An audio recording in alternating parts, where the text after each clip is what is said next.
แม่บ่น้อมเฮ็ดเบียกหยังอยู่บ้านก็คือแม่บ่น้อมบ่ได้เฮ็ดเบียกหยังเด้อพี่น้องตอนนี้เพิ่นบ่ได้เฮ็ดเบียกหยังเด้ตอนนี้เพิ่นก็คือเอาร้านให้เอื้อยให้อ้ายอยู่บ้านเพิ่นก็ปลูกผักปลูกหยังไว้กินนั่นแหละเนาะพี่น้องตามภาษาผู้เฒ่าเพิ่นบ่น้อมกลับบ้านไปบ่น้อมโคตรมีความสุขเลยทุกคนบ่น้อมได้เห็นบรรยากาศแบบนี้ครอบครัวบ่น้อมก็บ่ได้มีอิหยังมากมายพี่น้องพ่อแม่ก็เป็นชาวไร่ชาวนาพอฤดูฝนก็เฮ็ดนาพอฤดูแล้งก็เฮ็ดมันวนไปวนมาเท่านั้นบ่น้อมมาเป็นคนบ้านนอกหรือว่าคนจนนี่โคตรมีความสุขเลยพี่น้องมันไหลผ่านอีหยังมาหลายอย่างแห้งได้เฮียนหูอีหยังหลายอย่างแห้งมันเฮ็ดให้เฮาขยันและอดทนบ่ว่าเบี้ยงานหนักสำไรสิจนสิรวยสุดท้ายก็ตายคือเก่าเนาะทุกคนมีแต่ว่าเฮ็ดปัจจุบันให้ดีที่สุด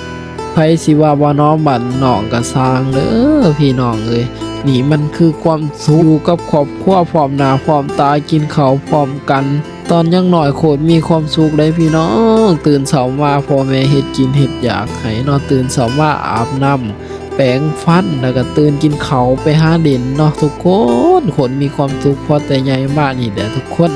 ได้หูได้เห็นหยังทุกอย่างเลยบ่ว่าสิเจอคนดีบ่ว่าสิเจอคนบ่ดีเนาะบ่นกันไปนั่นแหละการเติบโตเป็นผู้ใหญ่นี่มันบ่แม่นเรื่องง่ายเด้อมันต้องผ่านอุปสรรคผ่านหยังหลายอย่างแห้งเว้าไปเว้ามาแล้วก็คิดฮอดสมัยตอนยังน้อยหาปูหาปลาตามไร่ตามนาบ่ต้องดิ้นรนอีหยังหลายอย่างอยู่แบบบ้านๆหาเช้ากินค่ำไปวันๆสำนั้นก็คือความสุขเด็กบ้านนอกแหละทุกคนตอนยังน้อยก็คือจังว่าหมู่ได้พอใหญ่มาแล้วก็ต่างคนต่างมีหน้าที่ครอบครัวของไผของมัน